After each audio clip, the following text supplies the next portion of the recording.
Bonjour tout le monde et bienvenue à notre webinaire ce matin, misé sur performance et productivité. Alors, on a un sujet en particulier aujourd'hui pour cette session. On va miser sur la simulation et j'en parlerai un peu plus quand on va y arriver. Alors, le sujet est de mise de nos jours. On trouve que performance et productivité est importante parce que, évidemment, on voit les demandes d'emploi recherchées un peu partout. C'est devenu le nouvel enjeu pour les entreprises de se garder en forme et compétitives. Alors, qu'est-ce qu'on fait pour performance et productivité? Juste pour revoir le sujet un peu, si vous étiez avec nous il y a 2 semaines, vous en avez déjà eu un aperçu. Évidemment, la compagnie en ensemble a besoin d'être performante et pour arriver à ça, il y a plusieurs enjeux. Alors, on peut miser sur la productivité de chaque personne individuellement. Comment est-ce que chaque personne peut amener ou être à son meilleur et le plus productif dans les heures qu'ils mettent dans leur travail.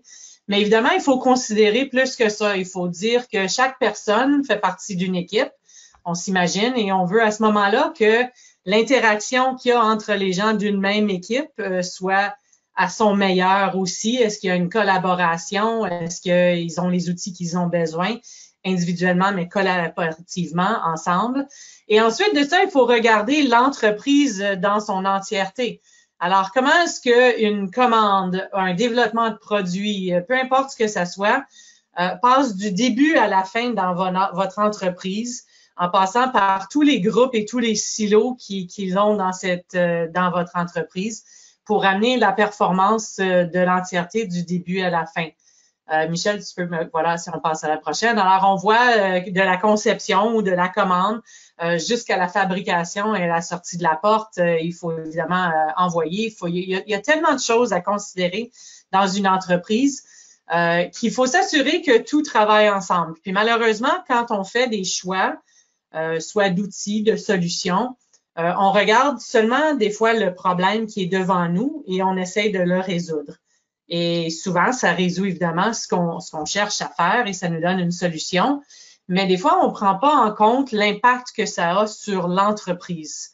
Alors, il faut souvent prendre un pas de recul et c'est difficile pour une entreprise de faire ça parce que la personne qui veut avoir une solution pour son problème regarde son problème. Et c'est difficile de prendre le recul et de regarder qu'est-ce qui va être le mieux pour l'entreprise en entier. Alors, c'est ce qu'on cherche à faire avec cette série de webinaires, performance et productivité. C'est vous donner quelques indices dans les différents aspects de développement pour vous donner, peut-être avec les outils que vous avez aujourd'hui, comment être plus performant ou productif, des choses que vous savez peut-être pas à propos des produits que vous avez, ou peut-être découvrir des nouveaux outils, des nouvelles solutions que vous ne connaissez pas, qui pourraient avoir un gain à votre entreprise, à performance en général.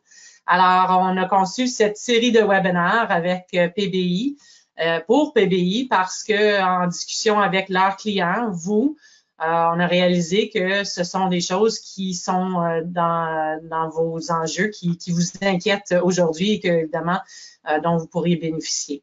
Alors, il y a 2 semaines, on a parlé de conception, comment améliorer cet aspect-là du processus. Aujourd'hui, on se concentre sur l'aspect simulation, le pourquoi de simulation et comment.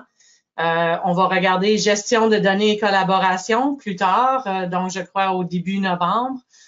Communication ensuite et automatisation. Alors, toutes des choses qui pourraient vous aider. Alors, simulation, si on regarde avant de commencer, je vais me présenter. Je suis Joëlle Guénette.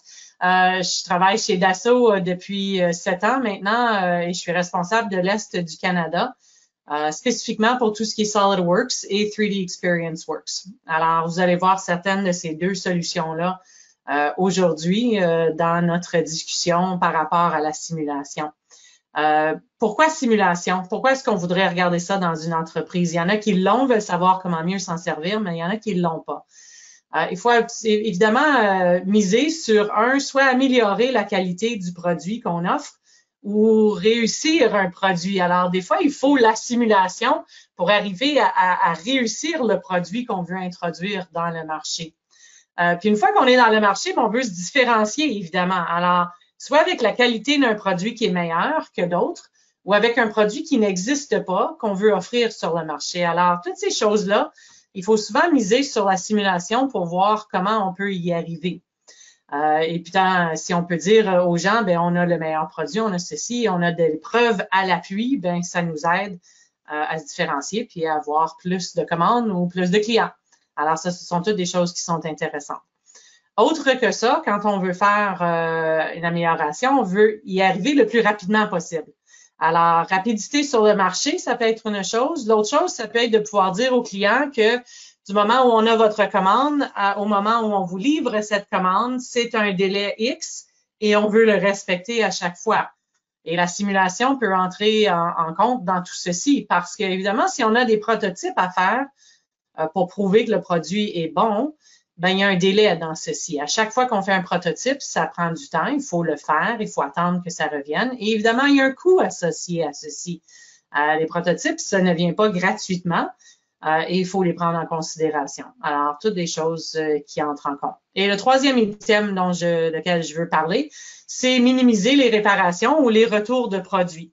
Alors, à chaque fois qu'il y a un produit qui sort et qui a un problème, qui a besoin de réparation, évidemment, on passe énormément plus de temps et d'argent à cette portion-là qu'on le ferait si on avait misé sur l'amélioration et la qualité du produit dès au moment du développement. Alors, toutes des choses à considérer. Alors, ça, ce sont les pourquoi. Maintenant, on va vous montrer quelques-uns des trucs et des choses, des solutions qu'on a à vous présenter aujourd'hui. J'ai deux personnes pour vous présenter ça. Alors, j'ai Michel qui vient de mon équipe, je vais présenter, et ensuite Anitra de l'équipe de PBI. Si vous faites affaire avec eux, vous le connaissez probablement déjà. Alors, je présente Michel. Michel travaille depuis 17 ans maintenant, je crois, chez SolidWorks et utilise les produits SolidWorks depuis plus longtemps que ça. Il est consultant en solutions, alors il est là pour rencontrer les clients avec moi, avec les revendeurs comme PBI, évidemment, et proposer des solutions, et c'est ce qu'il va faire aujourd'hui en simulation. Alors, Michel, je te laisse la parole et je reviens à la fin. Merci tout le monde. Merci Joël, et puis bienvenue à tout le monde. Alors, comme Joël disait, je vais commencer la première partie de notre présentation plus technique. Puis aujourd'hui, on va parler des outils qu'on retrouve dans les outils de simulation dans notre grand portfolio. Moi, je vais parler de SolidWorks Simulation plus spécifiquement. Avec l'aide d'Anitra, on a sélectionné 3 items qu'on pense qui pourraient vraiment aider les utilisateurs à être plus performants et plus productifs dans l'utilisation de SolidWorks Simulation. Et puis, Anitra va ensuite me suivre, puis lui va parler des produits qu'on retrouve sur la plateforme 3D Experience dans notre portfolio, des outils qui sont basés sur la technologie Simulia, va parler d'accessibilité, des outils qui vont aller nous donner plus de puissance pour résoudre des problèmes plus complexes. Puis aussi de la connectivité, on parle beaucoup du cloud, mais comment ça peut nous aider dans la simulation. Ben, Anitra va s'occuper de ça. Donc, Anitra va s'occuper des affaires plus avancées. Puis moi, ben, je vais avec SolidWorks Simulation. Donc, dans SolidWorks Simulation, je veux parler de 3 choses, 3 petits outils très pratiques qui peuvent vraiment beaucoup aider à la productivité quand on travaille dans SolidWorks Simulation. Premièrement, je vais parler du visualisateur d'interaction. Je vais aussi parler de les visseries Toolbox qui peuvent être transférées en connecteur boulon, comment ça fonctionne puis pourquoi on devrait s'en servir. Puis aussi le diagnostic de points sensibles de contraintes. Donc, je vais commencer avec le premier item, le visualisateur d'interaction. Quand on parle d'interaction, ce qu'on faisait souvent référence là, à des contacts, là, la terminologie a peut-être changé un peu, là, mais on parle de la même chose. On parle de, les pièces, comment ils sont traitées au niveau de la simulation. Est-ce que les pièces sont, entre guillemets, solidaires une contre l'autre? Souvent, en anglais, on dit souvent bonded. Est-ce que les pièces peuvent glisser une sur l'autre? Pourquoi c'est important? Parce que dans des assemblages où est-ce qu'on a plusieurs pièces, ça peut prendre assez de temps, essayer de figurer comment tous les contacts sont réglés, si on veut, dans SolidWorks Simulation. Le visualisateur nous permet de voir ça, mais de façon graphique, puis c'est très, très rapide. Ce qu'on fait, Puis je vais vous le montrer aussi dans SolidWorks tout de suite après. C'est qu'une fois qu'on a commencé notre simulation, on va tout simplement aller sur les connexions, on va cliquer sur le bouton droit, visualisateur d'interaction. Là, vous allez voir, moi j'utilise l'interface anglaise, là, j'ai mis les diapos en français, mais vous allez voir, c'est facile à se retrouver dans un comme dans l'autre. Puis une fois qu'on a sélectionné, on dit sur quelle pièce qu'on veut visualiser les interactions. Maintenant, on peut dire tout l'assemblage, mais on peut aussi y aller plus de façon plus granulaire. Puis ce que ça va nous donner, c'est vraiment un aperçu graphique plutôt que d'aller dans l'arbre de création puis de chercher toutes nos connexions. Ben, on les a vraiment avec un affichage graphique. Alors, je vais me lancer dans SolidWorks puis je vais aller vous le montrer de façon live. Donc, ça ici, c'est l'assemblage que je vais utiliser. En fait, cet assemblage-là, ça va dans un drone robotisé pour faire des inspections dans des gros réservoirs. Là. Pensez les gros réservoirs de pétrole qu'on a, il y en a là, près des raffineries de Montréal. Bon, c'est un robot on laisse tomber dans le réservoir puis qui va faire l'inspection. Puis ça, c'est le bâti de ce robot-là, si on veut. Puis juste pour vous montrer un petit peu là, qu'est-ce qu'on parle, je vais juste éclater mon assemblage, faire une vue éclatée, pour montrer à quoi ça ressemble. Là. Fait que vous voyez, il y a une plaque de base, il y a de la visserie dans le bas, il y a des plaques verticales, puis il y a aussi des espèces de caoutchouc là, qui sont collées sur mes plaques. Je pense que c'est des pièces qui sont collées sur mes plaques. Maintenant, quand on parle d'interaction, qu'est-ce qu'on veut dire? Je vais aller dans mon étude de simulation. Puis je vais faire un petit résumé très brièvement de comment j'ai préparé la simulation, là, juste pour le voir de façon graphique. Alors, de la manière que les forces sont appliquées, j'ai une contrainte, pas une contrainte, là, mais une fixure, comme si la pièce était suspendue par le haut. Puis ensuite de ça, j'ai une force qui est appliquée verticalement sur la plaque du bas. Donc, il faut imaginer un peu comme si la manière que les forces sont appliquées, c'est comme si l'assemblage était comme suspendu par les faces du haut, ici, là, où est-ce qu'on voit les petites flèches vertes. Maintenant, on parle de connexion. Comme vous avez vu dans l'assemblage, j'ai des pièces comme les pièces qui sont ici. Ces pièces-là sont solidaires sur le bâti, mais quand on redescend en bas, ben, j'ai des pièces où est-ce que c'est des connexions de contact. Okay? Juste un contact qui doit être appliqué. Il y en a beaucoup, hein. Ben, c'est pas un gros assemblage, là, mais il y en a quand même une bonne quantité. Puis on les voit ici. Puis on va de manière peut-être traditionnelle aller regarder ces interactions-là de façon dans l'arbre de création. Maintenant, où est-ce que ça devient intéressant, le visualisateur d'interaction, c'est qu'au lieu de regarder ça de cette manière-là, qui est très limitée, entre guillemets, on peut tout simplement faire bouton de droite, puis dire d'aller chercher le visualisateur d'interaction, de dire sur quelle pièce que je veux chercher ou visualiser. Dans mon cas, je veux calculer sur tout l'assemblage. Donc, je vais tout simplement dire calculer. Puis, vous voyez, j'ai un très bel aperçu graphique de tous mes interactions. Puis, on voit le code là en haut à droite. Bonded, en français, c'est... Anitra va pouvoir me le traduire. Là. C'est des interactions. Solidaire, merci. Merci, Anitra. Anitra est sur, m'écoute attentivement, voir si je fais bien ça. Puis ensuite de ça, ben, j'ai des interactions qui sont tout simplement de contact. Puis ici, on est capable aussi dans l'arbre à gauche, si je me rapproche, on voit ici qu'on a la liste de toutes les interactions, puis on est capable de venir sélectionner une par une ces interactions-là pour les montrer à l'écran. Donc, vous voyez, quand je les sélectionne, ils sont en surbrillance à l'écran. Puis là, j'ai des interactions que j'ai mis de façon manuelle, donc c'est moi qui les ai appliquées. Puis j'ai aussi mes interactions qui ont été appliquées au niveau du réglage global de mon assemblage. Donc, je suis capable d'aller travailler sur ces interactions-là. J'ai même un bouton de droite pour me rapprocher ou pour avoir un zoom plus précis sur l'endroit en question. Donc, c'est vraiment un bel outil qui me permet de venir vraiment tout regarder de façon générale, un code de couleur, c'est facile de voir où est-ce que toutes mes interactions sont appliquées. Puis pourquoi c'est important, tout ça, c'est que on peut passer beaucoup de temps à essayer de définir nos interactions puis de les changer. Des fois, on voit que c'est des connexions solidaires, ça devrait être un autre type. Ben là, ça me permet de tout voir en même temps d'un coup. Donc, ça me permet beaucoup de sauver du temps sur la préparation de ma simulation.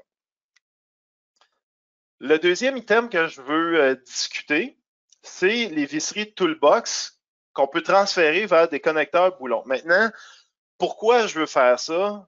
C'est quoi des connecteurs? Des connecteurs dans le domaine de la simulation, c'est une méthode pour réduire le temps de simulation, pour simplifier ma simulation aussi.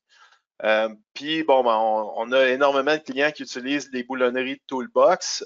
Donc, c'est vraiment intéressant de pouvoir dire, ben moi, comme designer, j'ai créé mes boulons, mais comme analyste, si j'ai besoin de faire une simulation, je veux pas avoir la surcharge d'avoir à mailler mes boulons, d'avoir à calculer les boulons parce que c'est toutes des valeurs connues. Là, les boulons, c'est normalisé. Donc, on est capable de transférer ça de façon automatique très, très, très rapidement. Alors, de la manière que ça fonctionne, encore une fois, je vais vous le montrer. Quand on crée une nouvelle simulation, on va sur nos connexions, on fait un bouton de droite, puis s'il y a des boulons qui viennent de la librairie Toolbox, vous allez voir l'option visserie Toolbox vers boulon. On va le voir juste s'il y en a. S'il n'y en a pas, on ne nous posera pas la question. Mais s'il y a des boulonneries Toolbox qui sont là, on va pouvoir les transférer automatiquement. Ce qui est intéressant, c'est que dans le processus de transférer ça vers des connecteurs boulons, toutes les propriétés de mes pièces de Toolbox vont être transférées. Donc, le système va connaître c'est quoi le diamètre de ma tête de boulon, c'est quoi le diamètre de ma note, de mon écrou, c'est quoi le diamètre du corps de mon boulon, là, de la tige. Ensuite de ça, si j'ai appliqué un matériau dans mes boulonneries Toolbox, le matériau va être appliqué dans simulation. Sinon, on met un défaut d'acier allié. Puis aussi, qu'est-ce qui est intéressant, c'est que je peux aussi aller personnaliser ces propriétés-là. Puis je peux aussi y entrer les données de résistance. Hein. Comme je disais tantôt, les boulons, c'est normalisé. Quand j'achète un boulon d'un certain grade, le grade me confirme que c'est ça la résistance du boulon. Donc, je pourrais le rentrer pour me donner un coefficient de sécurité sur le boulon directement. La manière que ça fonctionne, encore une fois, je vais aller vous le montrer. Je reviens dans mon assemblage. Maintenant, j'ai une deuxième simulation que je vais activer pour le moment, puis je vais revenir à l'autre après, en fait, pour montrer les résultats. Puis ici, dans ma simulation, j'ai utilisé une configuration où est-ce que j'avais justement laissé mes boulons. Fait qu'on les voit, là, je suis dans ma simulation, puis j'ai laissé mes boulons, ils sont tous là. Les charges, puis mes contraintes sont les mêmes. Ça l'a pas changé. Puis quand je vais sur connexion, on voit qu'on a juste les interactions là, générales qu'on avait tantôt. Ce que je vais faire, c'est que je vais tout simplement faire bouton de droite. Puis ici, comme je disais tantôt, j'utilise l'interface anglaise, mais en français, c'est Toolbox vers les connecteurs boulons. Ici, il a détecté qu'il y a des connecteurs ou qu'il y a des composants de Toolbox. Qu'est-ce que ça va faire quand je vais sélectionner dessus? On voit qu'il est en train de traiter quelque chose. On voit aussi que les boulons à l'écran disparaissent. C'est normal. C'est normal. Il ne faut pas s'inquiéter de ça. Puis ici, j'ai un aperçu ou un petit dialogue qui me dit qu'il y a 8 connecteurs boulons qui ont été créés. J'avais justement 8 vis. Donc, tout est correct. Puis je peux cliquer OK. Maintenant, juste pour montrer qu'est-ce qui vient de se passer. OK? Puis tout ça, ça s'est passé de façon automatique. Premièrement, dans mes pièces, ici qu'on peut voir, si je descends vers le bas, vous allez remarquer que j'ai une liste qui dit tous les composants Toolbox qui ont été convertis automatiquement, puis ont été aussi exclus de ma simulation. Qu'est-ce que ça veut dire? C'est que la simulation, les pièces sont encore là, sont encore dans mon assemblage, on ne les a pas effacées. Ce qu'on a fait, tout simplement, c'est qu'on a supprimé ces pièces-là, mais de la simulation. Donc, ils ne seront pas maillés. Il n'y aura pas de maillage qui va être créé pour les pièces de Toolbox. Puis, nécessairement, ben, ça ne sera pas inclus dans le calcul de simulation. Maintenant, quand je dis que ça ne sera pas inclus dans le calcul de simulation, ce n'est pas tout à fait vrai. Là, je me suis un peu mal exprimé. Ce que je voulais dire, c'est que quand je viens dans mes connexions ici, là, puis on va ouvrir les connexions, en passant, vous allez voir, il y en a un ici, puis il y en a 7 là. C'est normal, il y en avait un des 8 boulons qui était différent des autres. Là, donc, c'est pour ça qu'ils ont séparé en deux. Mais on a créé des connecteurs pour chacun des boulons. Puis qu'est-ce qui est intéressant quand on vient créer ces connecteurs-là? C'est comme je disais tantôt, on va aller chercher automatiquement les arêtes. Puis là, ici, on va se rapprocher. On parle du connecteur qui est justement ici. SolidWorks Simulation a automatiquement été chercher les arêtes de la tête et de l'écrou. Donc, ça a été fait de façon automatique.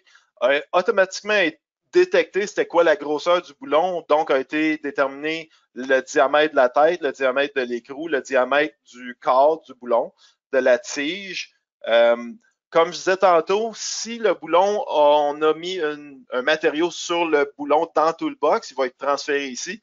Sinon, on applique un matériel d'acier allié de façon générale par défaut. Mais on peut tout le temps venir puis modifier ce matériel-là, il n'y a pas de problème. Puis aussi, qu'est-ce qui est important, c'est qu'on a les données qu'on peut venir mettre de résistance de boulon. Comme je disais tantôt, les boulons, c'est normalisé, tel grade, c'est telle résistance, donc on les a. Et puis, même une propriété de torque, un preload de torque qui est appliqué de façon automatique. Tout ça pour dire que ça va me permettre de rouler ma simulation beaucoup plus rapidement, beaucoup plus simplement, avec beaucoup plus de facilité. Hein. C'est vraiment ça l'idée d'utiliser toutes de convertir mes boulons, mes vrais vis Toolbox en connecteur boulon dans simulation, c'est de pouvoir créer puis faire ma simulation plus rapidement. La troisième thème que je veux parler aussi, c'est le diagnostic des points sensibles de contrainte. Ce qu'on appelle en anglais des stress hotspots. Qu'est-ce que c'est des points sensibles de contrainte, puis pourquoi on devrait s'en préoccuper? C'est que ça peut nous induire un peu en erreur dans le sens que ça peut nous indiquer des contraintes très élevées qui ne sont pas là réellement dans la vraie vie, qui n'existeraient pas. Donc, comment on fait pour y arriver? Une fois qu'on a roulé la simulation, il faut qu'on ait roulé la simulation pour faire ça. On va chercher le diagnostic des points sensibles de contrainte. Premièrement, SolidWorks Simulation va regarder le modèle et va me dire s'il y en a ou s'il n'y en a pas. Et puis, s'il y en a qui sont détectés, ben là, je vais pouvoir les visualiser directement à l'écran.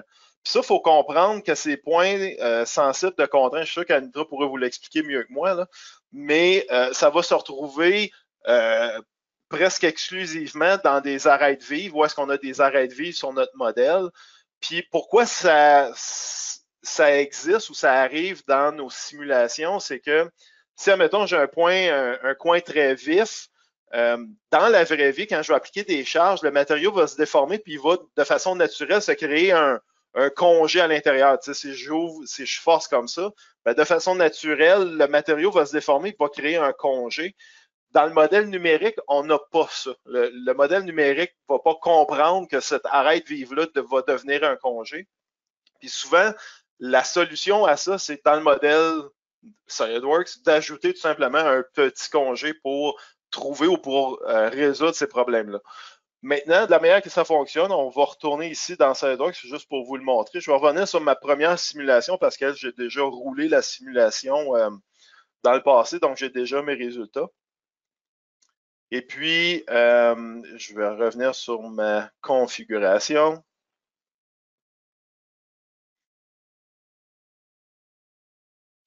Puis quand on voit nos résultats, je vais juste montrer les résultats. Puis si vous me connaissez, vous m'avez vu utiliser simulation. D'habitude, la première chose que je fais à toutes les fois que je roule une simulation, c'est que je l'anime, juste pour comprendre, voir si mes charges ont été appliquées dans les bonnes directions. Des fois, c'est juste un bon petit truc à faire là, de façon rapide. Donc, on voit un peu la déformation, comment que le modèle se déforme. On voit, comme je disais tantôt, le modèle est suspendu, puis on applique de la pression sur les plaques vers le bas. Donc ça, tout va bien. Maintenant, je veux déterminer justement si j'ai des concentrations de contraintes. Donc, dans les résultats, je fais bouton de droite. En anglais, comme je disais, c'est des hotspots. Je clique dessus. Bon, un petit paramètre là, qui me demande qu'est-ce que je veux faire. Donc, oui, je veux rouler le diagnostic pour voir s'il y en a. SolidWorks me dit, oui, j'en ai détecté. OK. J'ai un lien aussi directement sur l'aide là, si vous voulez en apprendre plus. Puis, tout simplement, en cliquant OK, on va les voir à l'écran. Maintenant, on peut même venir les isoler. Comme par exemple, je pourrais cliquer ici, puis venir tout simplement isoler les hotspots. Là, on voit là, qu'il y a vraiment des endroits, puis c'est très localisé. Hein. De nature, c'est naturel, les hotspots vont être très localisés. Puis la manière qu'on va les détecter, c'est qu'on va voir un changement de contrainte très élevé entre deux éléments qui sont adjacents un à côté de l'autre. C'est comme ça qu'on est capable de les détecter. Donc, on est capable de voir s'il y a des endroits ici dans mon modèle qui pourraient peut-être me donner des résultats un petit peu extrêmes qui, comme je disais tantôt, ne seront pas là en réalité parce qu'il va y avoir une certaine déformation. Puis comme je disais tantôt, on va voir ces hotspots-là ou ces concentrations de contraintes-là souvent dans des arêtes vives. Donc, encore une fois, un bel outil pour nous permettre juste un peu de analyser nos simulations un peu mieux pour comprendre pourquoi à certains endroits j'ai comme des pics de stress ou est-ce qu'en réalité on n'aurait pas ça dans la vraie vie. Mais ça nous permet de comprendre ça. Puis comme je disais tantôt, souvent la solution, puis on en parle aussi dans l'aide, ça va être de tout simplement dans nos modèles SolidWorks d'ajouter un léger congé. C'est souvent une des solutions priorisées pour résoudre ce type de problème-là. Donc, de mon côté, ça fait le tour. On a parlé des visualisateurs d'interaction. On a parlé de comment transférer nos visseries Toolbox en connecteur boulon. Question de rouler nos analyses beaucoup plus rapidement et puis faciliter le setup. Puis, on a parlé aussi des diagnostics de points sensibles de contraintes ou des concentrations de contraintes, souvent on les appelle en anglais des hotspots. On a parlé de ces trois outils-là. Maintenant, je vais passer la parole à Anitra. Maintenant, si vous ne connaissez pas Anitra, je vais l'inviter à ouvrir sa webcam et dire bonjour. Anitra, ça fait 13 ans qu'il est chez PBI. C'est un de nos experts en simulation. Si vous avez parlé de simulation avec quelqu'un chez PBI, il y a des bonnes chances que ce soit Anitra. Alors, Anitra, ben moi, tu peux devenir présenter ton écran. Oui. Je vais te laisser parler des outils Simulia. Ok, parfait. Merci, Michel. Rebonjour tout le monde. Encore une fois, Michel m'a présenté rapidement tout à l'heure. En fait, donc moi, c'est Anitra Jonari Vélo. Comme il a dit, Michel, en fait, ça fait presque 3 ans que je travaille chez PBI. Donc, je travaille avec les produits. Presque 13 ans, Anitra, pas 3. 13 ans, pardon. 13 ans. Et là, aujourd'hui, je vais présenter les solutions en fait de simulation disponibles sur la plateforme. Donc là, on parle de 3D Experience. La solution à Simulia qui est disons, c'est la marque en fait qui englobe toutes les solutions Dassault Systèmes sur la plateforme. Donc Simulia, il y a plusieurs produits, il y a plusieurs solutions, la partie structurelle, partie CFD, mécanique des fluides, injection de plastique. Mais aujourd'hui, on va parler essentiellement de Simulia, la partie structurelle dans le moteur en fait, les algorithmes derrière cette partie structurelle-là, c'est Abaqus. Donc, pour ceux qui sont initiés à la simulation, ils savent cette solution-là qui est Abaqus, qui est une solution très, très puissante, une des meilleures solutions sur le marché. Et en ce qui concerne tout ce qui est problème non linéaire, je pense que c'est la meilleure solution sur le marché actuellement. Donc, dans cette présentation, en fait, je vais parler essentiellement de trois trois thèmes, notamment l'accessibilité. Donc l'accessibilité, je vais parler de la plateforme en général, et puis bien sûr la partie simulation. Et puis la partie puissance, c'est-à-dire la puissance de l'algorithme derrière Simulia, la partie Abacus, et puis aussi la partie connectivité. Donc comment se gère en fait à partir de la plateforme, à partir de l'intégration de la plateforme et SolidWorks, et puis à comment l'équipe d'ingénierie peut exploiter toutes ces solutions-là pour que le processus soit le plus efficace possible. Donc, actuellement, je vais parler de l'accessibilité. Dans la partie accessibilité, il y a l'assistance parce que c'est, disons, c'est un nouveau paradigme pour tout le monde parce que on sort un petit peu en fait de l'interface habituelle de Windows. La majorité d'entre nous travaillent avec Windows, donc on va travailler sur la plateforme et là quelquefois ça déstabilise un petit peu en fait les utilisateurs. Mais je vous rassure, c'est pas si difficile que ça. C'est une question d'adaptation de quelques heures et il y a toutes les assistances nécessaires pour que vous puissiez être le plus rapidement possible opérationnel en fait sur la plateforme. On va parler aussi de l'intégration. Donc, quand je parle d'intégration ici, c'est l'intégration entre la plateforme et puis SolidWorks. Parce que vous, actuellement, vous travaillez avec SolidWorks pour la partie conception, vous travaillez avec SolidWorks probablement pour la partie simulation aussi, mais ce que je voudrais évoquer ici, c'est de vous montrer la connectivité entre la partie CAD et puis la partie simulation qui est sur la plateforme. Donc pour cela, j'ai une petite vidéo ici. Donc la première partie sera sur bien sûr la partie accessibilité, collaboration lors du processus de développement de produits. Donc là encore, l'accessibilité, c'est qu'on peut ouvrir la plateforme et puis visualiser les différents projets à partir d'une tablette, à partir d'un ordinateur bien sûr, et à partir, ça peut être à partir de votre smartphone aussi. Donc ça c'est l'interface, ça peut être l'interface de base en fait de la partie engineering sur l'utilisation de la plateforme. Donc, il y a plusieurs outils sur la plateforme, entre autres la gestion des tâches, outils de recherche comme ce que vous voyez actuellement, outils de recherche ce qui est très très puissant, et d'ouvrir en fait les applications de simulation directement à partir de ces outils de recherche là. Donc là, au niveau simulation, comme vous voyez ici, vous avez en fait, pardon,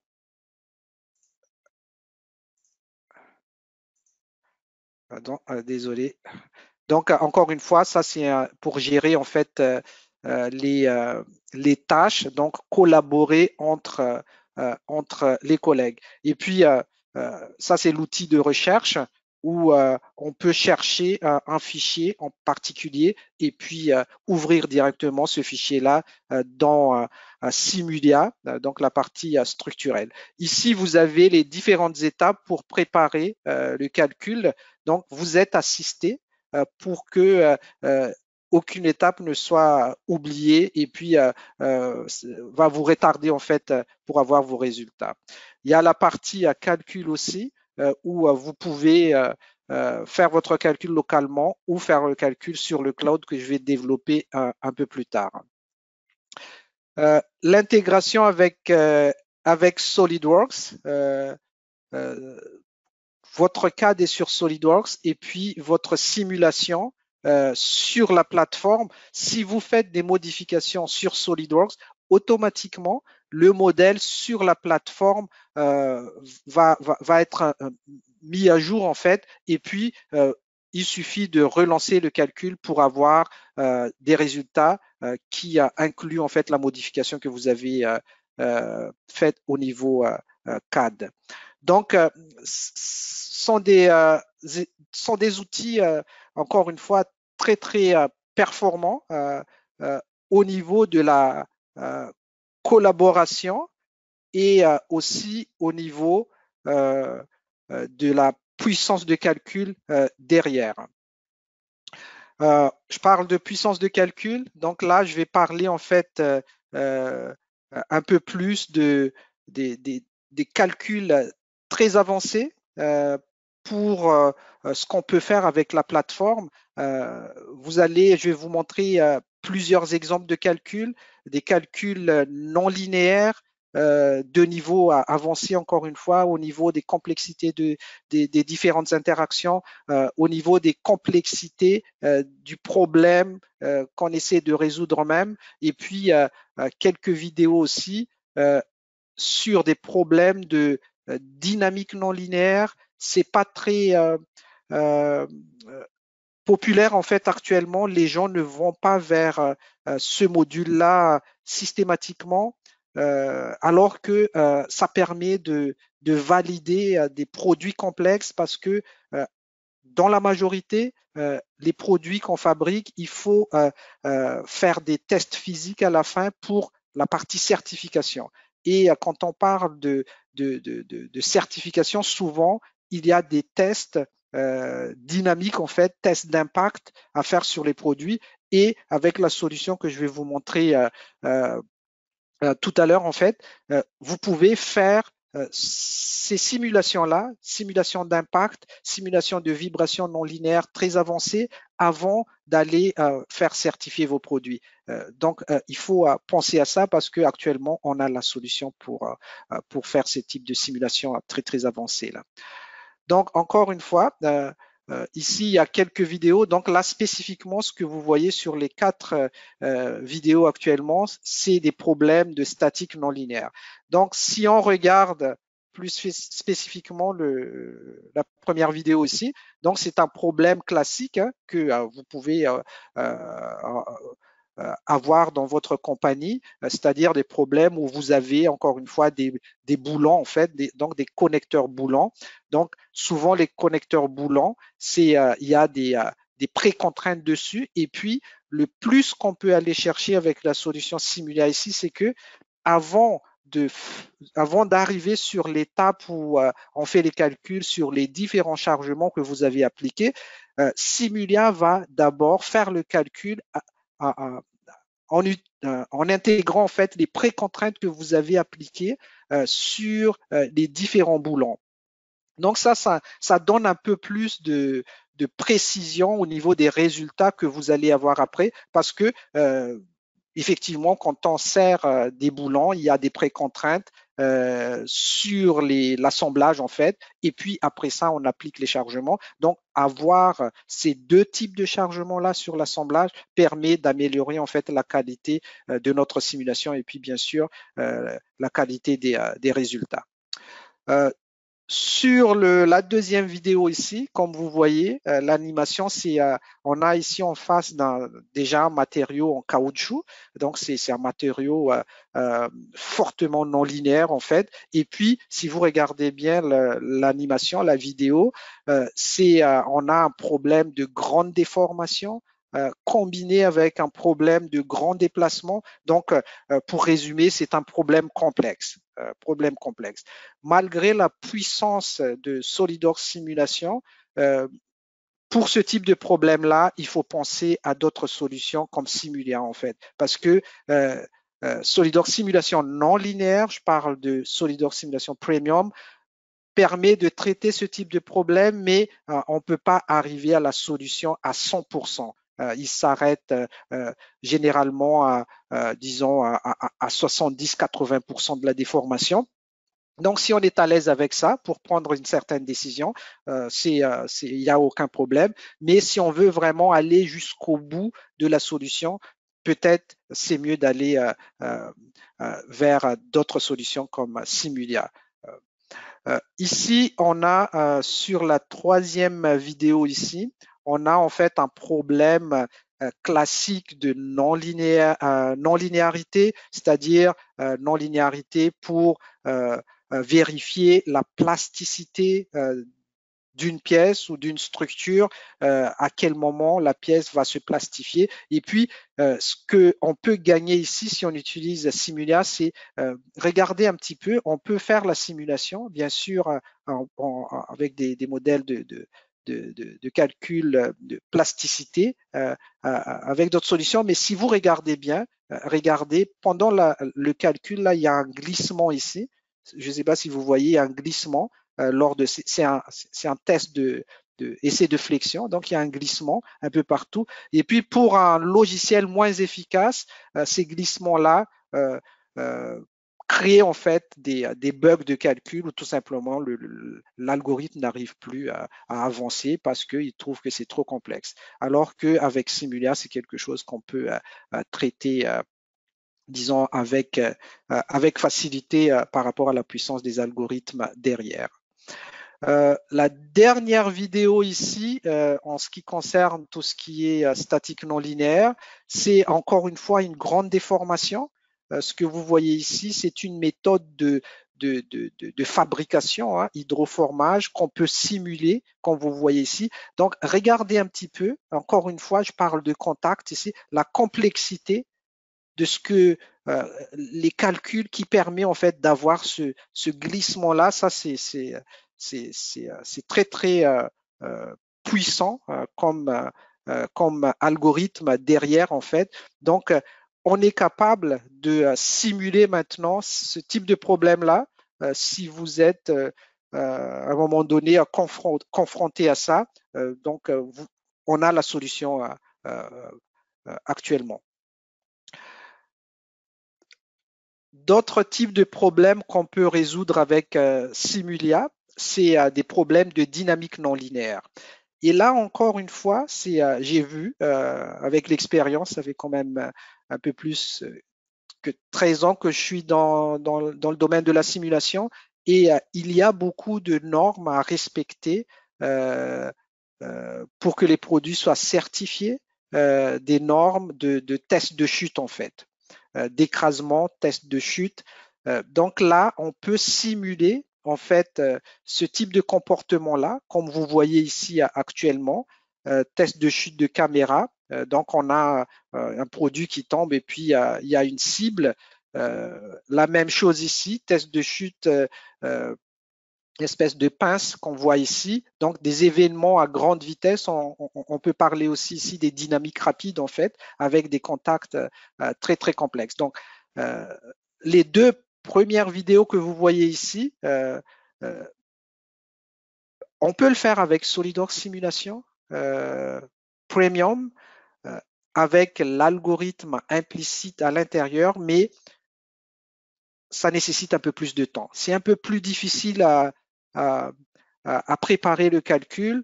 Il y a un peu plus de paramétrage à faire pour avoir les résultats. Autrement dit, c'est un peu plus difficile. On peut le faire, on peut le faire. J'ai déjà fait ça avec des assemblages beaucoup plus complexes que ça, mais on peut le faire, mais c'est avec un peu plus d'effort.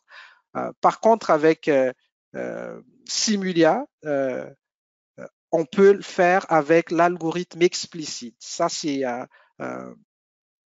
une des fonctions disponibles dans cette solution-là qui est très, très avancée. Donc, des algorithmes explicites qui permettent de faire ce type de calcul-là très facilement. Donc, il faut intégrer ça aussi. Il faut savoir, encore une fois, si vous êtes confronté à ce type de problème, on a actuellement la solution pour faire de la simulation dessus. Ici, vous voyez ici un problème encore une fois, un problème de dynamique rapide, événement à grande vitesse avec autocontact. Donc, l'écrasement d'une canette, en fait, ça sont une canette, hein, on pense que c'est un produit simple, un produit de tous les jours, mais c'est quand même très, très complexe si on veut essayer de faire une simulation dessus ou certifier, parce que il faut certifier ce type de produit-là.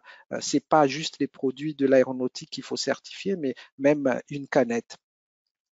Et ici, la dernière vidéo, c'est un problème d'impact. Donc, le problème d'impact, en fait, c'est bien sûr, il y a un job test dessus, et puis il y a la cible qui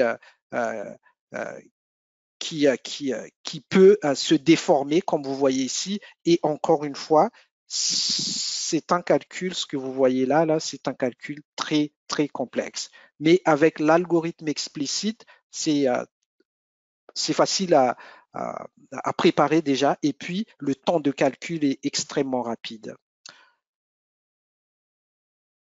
Donc, maintenant, je vais parler de la connectivité, de la collaboration, et puis après ça, le calcul dans le cloud. Donc, encore une fois, j'ai une vidéo ici que on va regarder ensemble en fait. Donc ici, l'idée, c'est que sur la plateforme, en fait, il y a plusieurs rôles, entre autres le rôle, et puis il y a des applications dans chaque rôle. Ici, on a une application qui s'appelle Simulation Review. Donc ça, c'est une application dans l'idée, en fait, encore une fois, d'améliorer considérablement l'efficacité opérationnelle, c'est-à-dire le processus entre la collaboration entre le manager et puis l'ingénieur qui fait le calcul et aussi, bien sûr, les concepteurs. Donc, sans avoir SolidWorks ou sans avoir le logiciel qui permet de faire la simulation, il y a cette application-là qui permet de collaborer, qui permet au manager, par exemple, comme vous voyez actuellement, de vérifier les différents critères pour valider le produit et puis d'envoyer ça à l'ingénieur ou au concepteur pour faire les différentes modifications nécessaires. Et le manager, à partir de son poste, à partir de sa tablette, par exemple, peuvent voir exactement ce que l'ingénieur voit au niveau des résultats. Et puis, il peut commenter en temps réel, donner ses instructions pour les modifications nécessaires. Donc, encore une fois, ça permet de améliorer considérablement l'efficacité en fait du processus pour que, encore une fois, comme Joël a dit tout à l'heure, pour être le plus rapide sur le marché quand on développe un produit.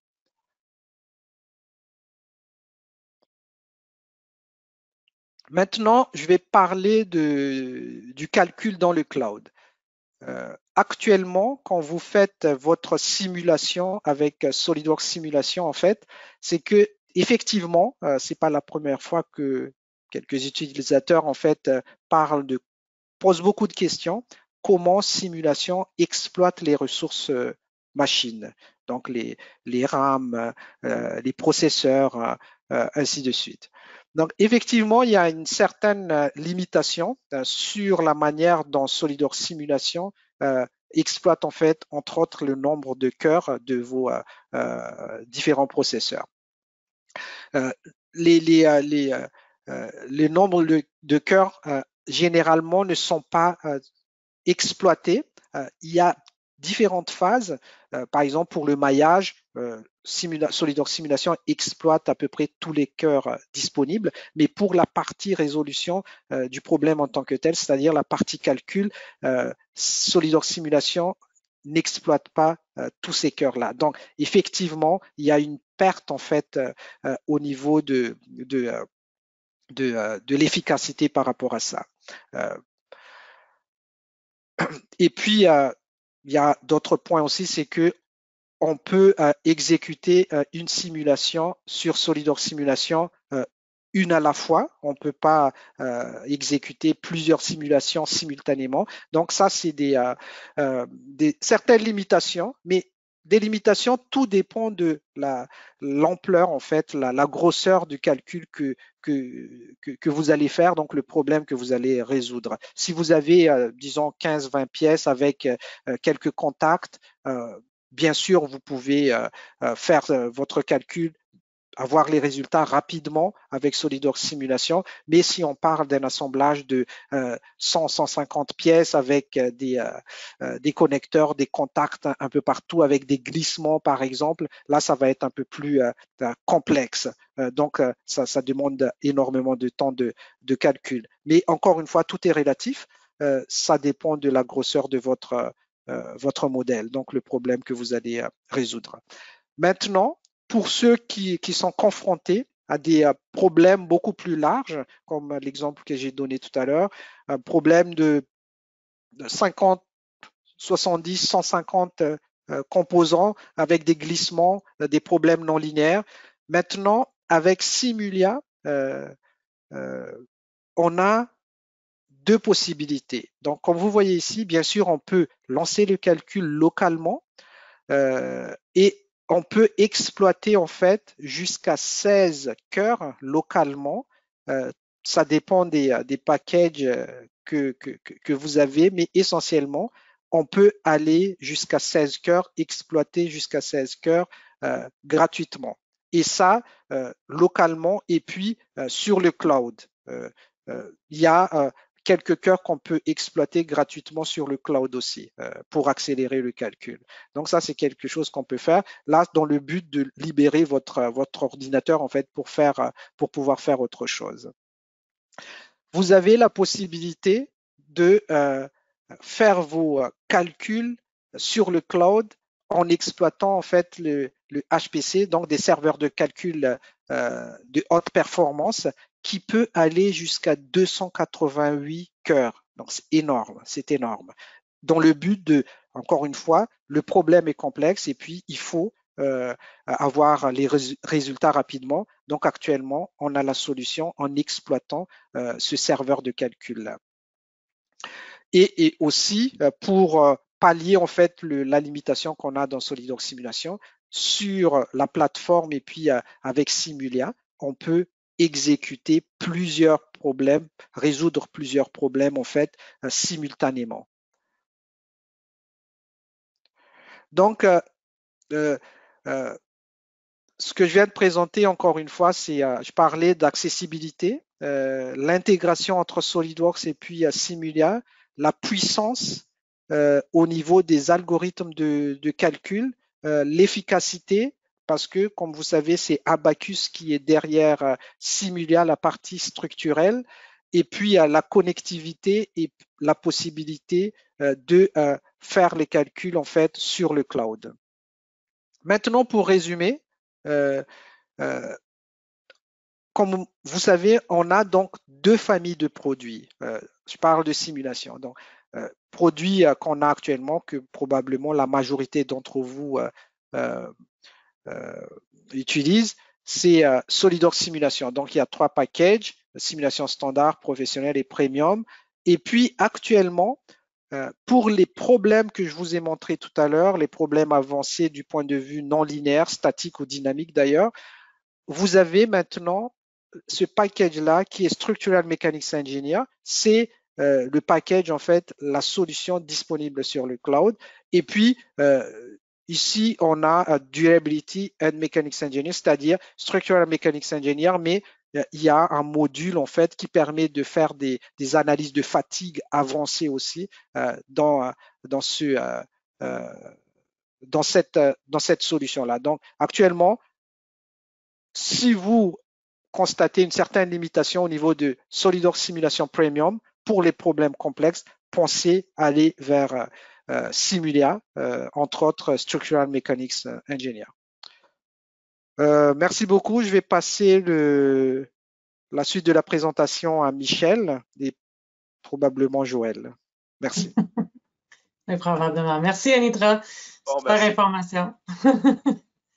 Voilà. Alors, on a vu beaucoup d'informations. Évidemment, la simulation, c'est un sujet qui est large. On veut vous donner quelques pistes à découvrir, à explorer, vous ouvrir vos horizons sur d'autres solutions que vous ne connaissiez peut-être pas. On en a sauté, il y en a plein d'autres, évidemment. Si vous avez des questions, si vous avez des choses, vous n'êtes pas certain, évidemment, n'hésitez pas à rejoindre l'équipe chez PBI. Ils sont là pour vous supporter dans vos améliorations, vos projets d'innovation. Des fois, on ne sait pas ce qu'on ne sait pas, alors on ne sait pas où aller. Alors, la série va se poursuivre, alors gardez un œil ouvert, comme je disais, probablement au début novembre. Pour ce qui est des autres sujets. Donc, on va poursuivre avec ça. Est-ce qu'il y avait des questions, Michel, qui sont survenues pendant qu'il faudrait adresser? enlever le mute. Oui. Il y avait une question que j'ai répondu en privé, là, mais je peux la reprendre. Là. On demandait est-ce que c'est possible d'utiliser Simulia, mais avec un autre outil PDM ou PLM? La réponse est oui. Là. Je veux dire, la plateforme, ça vient. Simulia est sur la plateforme. La plateforme elle-même est un outil de gestion de données de PLM, mais si vous utilisez un autre outil, on peut juste se servir de Simulia pour faire la simulation. Puis une fois qu'on a les résultats, on les met dans un autre outil de gestion. Là. Il y en a certains de nos clients qui le font comme ça d'ailleurs. Excellent. Excellente question, excellente réponse. Oui, une autre bonne question là, que je trouvais vraiment le fun. Est-ce que c'est possible de transférer des simulations qu'on a faites dans SolidWorks Simulation vers les outils Simulia si on a besoin de faire des plus grosses simulations, plus compliquées, mais qu'on ne veut pas refaire tous nos matériaux, toutes nos conditions de contact, etc. Je sais pas, Anitra, tu veux-tu répondre? Je peux répondre aussi. Mais... Oui, c'est possible de faire en fait ce transfert-là. Supposons que vous allez sur Simulia dans le but d'accélérer le calcul. Juste pour accélérer le calcul, par exemple, là, vous pouvez transférer et puis faire le calcul sur la plateforme et entre autres sur le cloud. Donc ça, vous n'avez rien à modifier. Vous pouvez aussi transférer, et puis si vous voulez avoir un peu plus de précision sur les contacts, là, vous pouvez modifier juste la partie, disons, interaction des différentes pièces et puis relancer le calcul sur le cloud après. Donc, autrement dit, vous pouvez transférer pour améliorer ou transférer et puis juste accélérer le calcul. Oui, puis les outils Simulia vont nous permettre aussi, là, pour les plus informés de simulation, là, au niveau du maillage, là, dans SolidWorks Simulation, on a un seul type de maillage, le tétraédrique. Dans les outils Simulia, on a d'autres options là aussi. Là. On entend souvent les maillages de type brique que plusieurs personnes veulent utiliser. Ça existe dans les produits Simulia à Anitra. Exact, ouais, exact. Très bon point, Michel. Donc, vous avez posé plusieurs questions depuis certains temps, en fait. Pourquoi on n'a pas les éléments briques ou hexaèdres, en fait, dans SolidWorks Simulation? Ça, c'est une question d'efficacité aussi en quelque part, mais quand on est à l'université, les profs ne parlent que des éléments briques. Donc automatiquement, quand on arrive sur le marché du travail, dans une entreprise, on cherche cet élément-là. Donc actuellement, effectivement, avec la solution Simulia, vous avez la possibilité de mailler vos différents produits en fait avec des éléments briques. Et puis il y a plusieurs types d'éléments. Le choix est beaucoup plus large. Cool. Merci beaucoup. Ça fait le tour des questions. Parfait. Alors, juste pour résumer, le pourquoi de la simulation, si vous ne vous en servez pas aujourd'hui, ajouter de la simulation à votre processus pourrait améliorer la performance et productivité de votre entreprise entière. Oui, ça est peut-être contre-inductif parce qu'on se dit, on rajoute une étape pour le bien de l'entreprise au complet. Alors, ça va vous aider avec la rapidité, la qualité et baisser les coûts. Quand on vient à faire des prototypes, des choses comme ça, ou des rappels de produits. Alors, il y a beaucoup de bénéfices à avoir la simulation dans notre processus. N'oubliez pas que chez nous, les licences sont disponibles dans le mode locatif aussi. Alors, si vous avez besoin de simulation pour un projet, il est possible d'avoir un outil pour 3 mois ou 1 an, dépendant de la durée du projet. Alors, on peut s'en servir de cette façon-là. Ou pour évaluer le produit dans un projet pilote, on peut le faire avec ces locations-là aussi. Alors, venez explorer les options avec nous pour introduire la simulation. Vous avez nos coordonnées qui sont à l'écran, mais si vous savez évidemment comment rejoindre votre gérant compte chez PBI, c'est aussi une excellente ressource pour ouvrir une discussion et explorer quelles sont les meilleures options pour vous. Et ça nous fera plaisir de vous assister quand vous viendrez nous voir. Alors, avec ça, s'il n'y a rien d'autre, on vous laisse et on est à l'heure.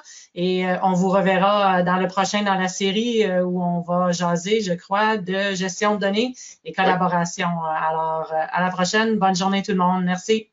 Merci, au revoir. Merci.